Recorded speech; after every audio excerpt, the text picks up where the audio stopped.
We're talking about how I could have bought a 911 Turbo, but instead decided to spend that exact same amount of money that a 2015 911 Turbo cost on my Subaru instead. So, I do this with all of the builds. At this point, this car, I'm done spending money on it, with the exception maybe I'll do little stuff in the future to it. But the big costs are all done. This car goes to the dyno in 4 days to either go break my heart again and... That's what happened. I talk shit about it and then it makes weird noises. So it's either gonna break my heart again or it's gonna make heaps of power and we're gonna love it and we're gonna go have fun with it. So let's get into it. I'm pretty transparent with all of these. I've broken this up into different categories as we go through here, so that way some of it, if you find applicable to you, you can just kind of look at those costs. So let's start with the base car. The base car is a 2017 Subaru WRX STI. It is a limited trim model, so it was a little bit more pricey, but when I bought this car, I also told myself that I wasn't gonna modify it, and I was just gonna use it as a daily driver, and I obviously lied to myself for self-recognition. I don't know why. I lied to myself, okay? I said I wasn't gonna modify it, and I modified it. So, 2017 STI, 3.3 liter H6 out of an out of a Subaru SVX. It's an EG33 engine. It came in like the 92 to like 96 Subaru SVX. That's pretty much it. This is the fourth motor that's been in this car, and we'll cover why here shortly. So, let's start out in the engine category.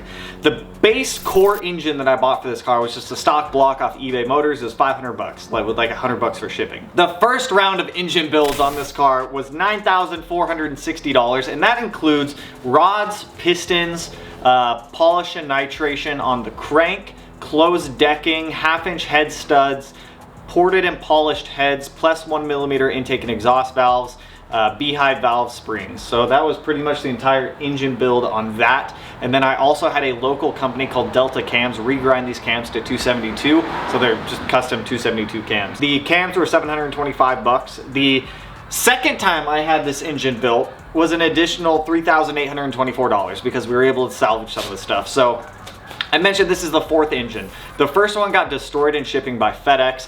The second one died coming off of the dyno because the flywheel backed off the crank and took out the oil pump, which starved the engine of oil, which killed the engine. The third one, we found the torque limit of the head studs and it cracked the block, and then the water and the oil were mixing. They said in chemistry that doesn't happen, but I've seen it happen. And then now this being the fourth motor, which is about to go to the dyno, so it may turn into a fifth motor at some point. But right now we're only on engine number 4. Some of like the random little stuff that I just included in the engine category are OEM timing components. A lot of them are discontinued now, but I did buy a stockpile, so I have $852 worth of just one set of timing components on this car. And then I also have a fluid damper on there. So for the total engine cost for everything I've spent so far on just the engine, we're looking at $15,834, which is actually significantly less than I originally thought it was. So, you know, kudos to me there. This next category is actually also not that bad, which is the oil system. So we just got done and are finishing up the oil system now. I'm waiting on a different thermostatic sandwich plate to come in for this oil cooler setup that I'm working on, which you guys will get a video on here soon. But we just got done revamping a lot of this because we were dropping oil pressure faster than my grandma dropping her life alert. So, you know, we needed to get that fixed. So we got that fixed. So for the oil system, we have an RCM 12mm oil pump on here. We have a custom 8.5-inch oil pan, which we just got done modifying the baffle to get our oil pressure back up because the baffle was inhibiting our oil pressure, which kind of sucked.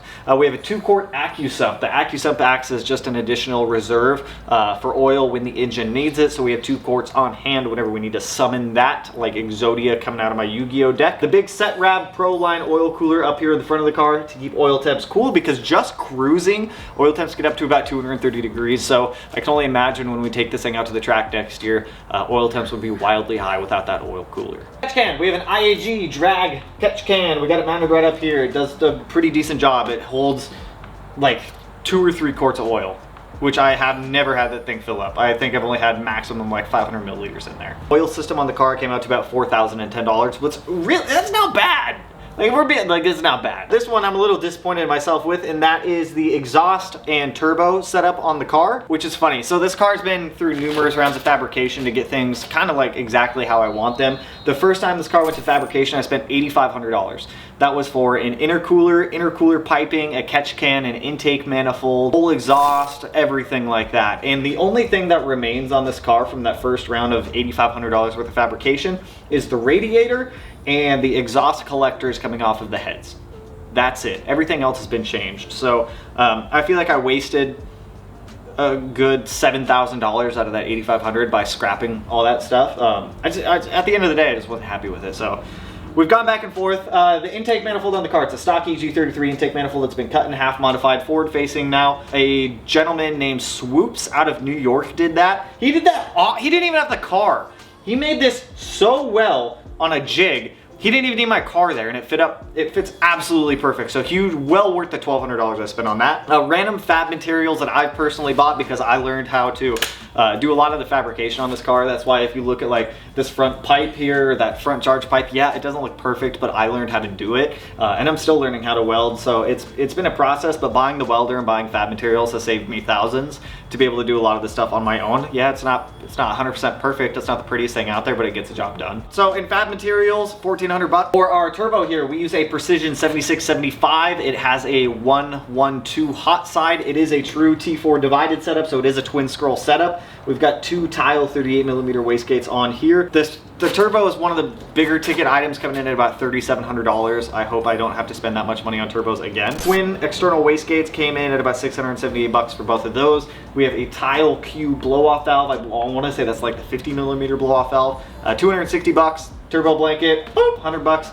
ETS 5-inch front mount intercooler core that we modified a little bit just to make work with the rest of our setup. That was $1,009. So total fabrication costs and turbo setup and things like that came out to just shy of $17,000 at $16,912, which is a big reason why I bought a welder and I'm trying to learn how to fabricate and design and do all this stuff on my own, because that's such a big cost, is fabrication alone. And if you have the capabilities and it's something you want to try to do, I definitely suggest it. Go to Harbor Freight. I just use a little Harbor Freight welder and it's been working pretty well for kind of where I'm at my skill level. So 17 grand there. Fuel system on the car. This is a funky one because we run 2 sets of injectors on this car, which sounds a little bit odd. 2 different sizes. So on pump gas, I use ID 1300s. On E85, I use ID 2600s. ID 2600s are just a real pain to get to idle on pump gas, so that's why I use ID 1300s. It just improves the drivability of the car if I just want to like cruise around and enjoy the car a little bit. So ID 1300s, $1,400. ID 2600s, $2,160 there. For the rest of the fuel system, a lot of it is radium.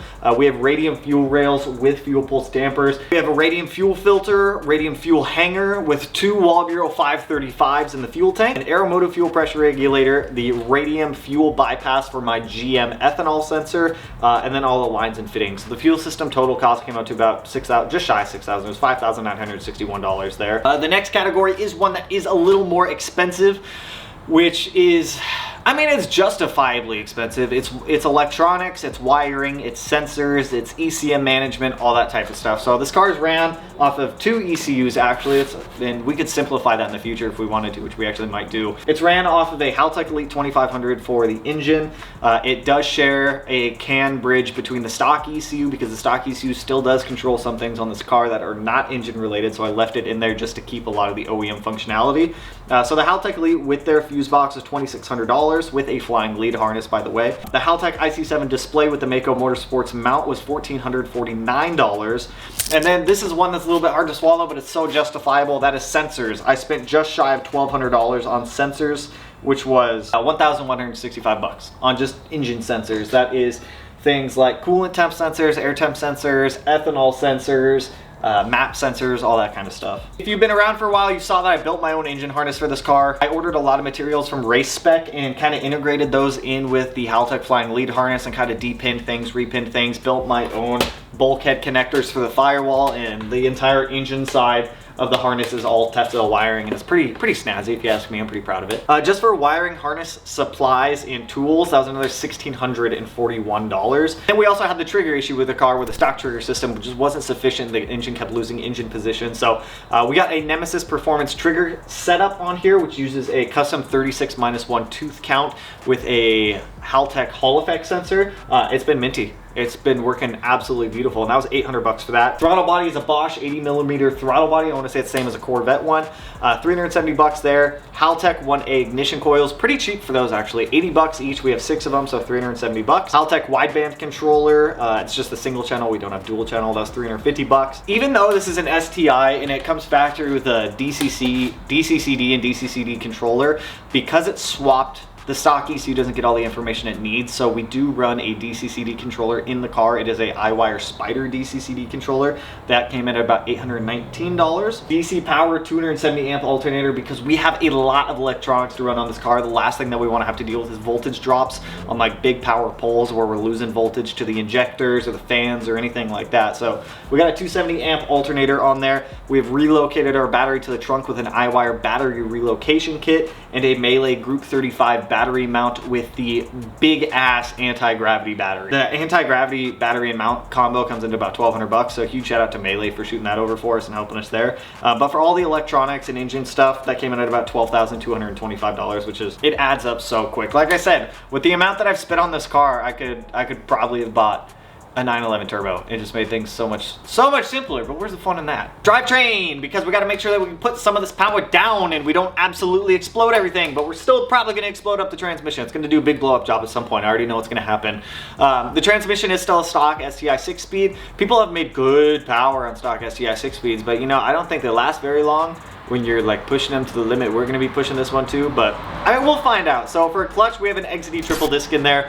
Fantastic feeling clutch. Feels like OEM. It is a little chattery, but it's really not too bad. That clutch came in at $3,200. It's not a cheap one, but there's no point in making a whole bunch of power if you can't put it down to the ground or if you're just spinning your clutch, so kind of justifiable on that one, right? For the engine swap mounts, the only mounts that needed to be really swapped to make the engine swap work were key-in engine mounts.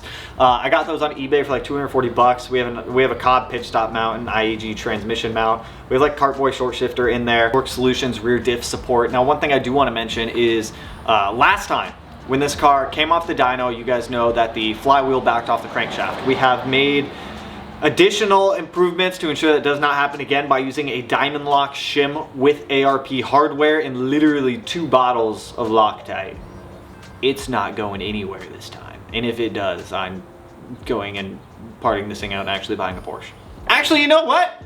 You blow up, I'm getting rid of you for a Porsche. That's my threat to you. That's a promise and a threat. Wheels and tires on this car, we have a set of Toyo R888Rs. This is my first time using R888Rs.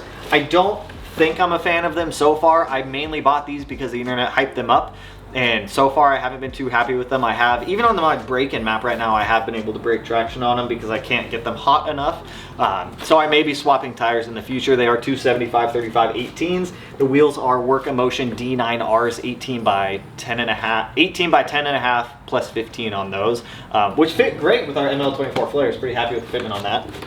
If my hood would stay up and keep my ears warm because it's freezing. Brakes, nothing crazy. It's still OEM STI Brimbos with Stop Tech pads, rotors, and lines on there, so nothing too crazy on that. The wheel, tire, and brake combo, $3,900. For the suspension, because this is one that I do want to touch on a little bit because we did make some changes here. Because we have this engine swap, it pushes everything forward about 8 inches in the engine bay. I ran hydraulic power steering last time, but we found a way to get rid of it, so we no longer have hydraulic power steering, and we've converted this car over to electric power steering. So we had to use a 2020 WRX front subframe with a 2020 plus WRX steering rack, and then I was able to wire that into our CAN system. It gets all the information that it needs. It pulls 12 volts and everything like that, and it's honestly a great steering rack for those who have tight engine bay limitations and they don't want to have to deal with a mess of hydraulic fluid or power steering fluid, which I guess just is hydraulic fluid. That steering rack, the steering rack you can buy them used for $500, but you got to be careful about them because if they've been in a crashed car, the steering rack may be junk. The front subframes, I saw them anywhere between $150 $200 on eBay. So for the rest of the suspension, we have like Fortunato 510s. Those came in at like $2,500. White line front rear sway bars, SPC rear toe arms, rear LCAs. It's got like all the suspension swapped out at this point with some Cusco goodies, Cusco X brace, JDM STI rear subframe brace, roll center adjustment kit for the tie rods and everything like that. So all the suspension stuff came in about $5,800, which is not bad. The things I am gonna leave out, not touch too much on, are like the interior. We have a total like $2,300 in the interior worth of stuff. We have like race equipped seats, I-doing head unit, just some like quality of life stuff in there. Exterior of the car, I'm not really going to touch on any of that. You guys can see it's got very minor exterior modifications. It is wrapped Miami blue from a nose attack. It's got the ML24 flares on there, APR hood vents, you know, just little basic things. We did do a 2018 STI conversion on the front end, so we have a 2018 STI bumper, fog light bezels, JDM grille, all that fun stuff. So all the exterior stuff came out to $7,600, which isn't crazy. I mean, that one you can kind of make do with however you want it. So I've got 3 total costs for you guys on this, which the end cost, I could have bought a 911 turbo instead of building this car. So, but like I said, where's the fun in that? You don't learn anything. You don't learn anything. So the total cost in aftermarket parts and fabrication work and things like that I've spent on this car, $73,031.18. Almost $75,000 in just modification over the course of 2 years. That is absurd. Total cost for just doing the engine swap and all the things necessary for the swap came in at $59,914 to do it to this extent, which I'm sure could have been done cheaper. Like I said, I wasted like $7,000 on the first fab run when I did that, and I've gone through a couple engines also in R&D and learning and figuring setup for stuff. So it can definitely be done cheaper. That's kind of my end cost for it. And then the total cost for everything I've spent on this car with the base price of the car comes out to $121,498.97, which is absurd because I was curious. I was like, because I've always, well, obviously everyone likes Porsches and whatnot. I was like, how much does like a used 911 turbo cost? 2015 911 turbo, $110,000. I found one 20 miles north of me with like 8,000 miles on it. I was like, fuck, dude. Honestly, I mean, I'm happy with it. Even with like all the problems this car has given me, it's been like a huge learning lesson. I do want to say this is if you are looking to do like a project like this in the future, you have to be okay with the fact that you will never get the money back that you put into your car like this. I know that I've spent $121,000 in total on the Subaru, and I will never see that money again. I could at maximum, I feel like, sell this car for $60,000 to $65,000 on a good day.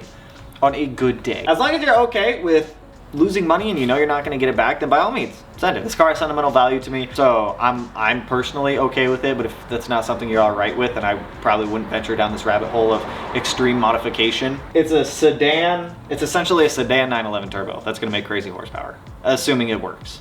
But I mean, we'll find out. It's a dyno in like 4 days, but that's all I got for you guys on this one. I do these videos on all the builds as they wrap up and I'm done spending money on them. This oil cooler setup is really the last thing that I'm doing on this car for big money spending. Like I said, I might do some small stuff to it here and there over like the course of time as time continues to go on, but I want to be done modifying it. I want to be done working on it, and I just want it to work. So that's all I've got for you guys on this one. It's my $120,000 Subaru. If you guys like the video, you know what to do. If you're curious to see how much power it's going to make, which should be coming up in 2 or 3 videos, go ahead, hit that button. I'll put it in one of these corners. No idea which one quite yet. But with that, I will hopefully catch you guys in the next one. So peace out, homies.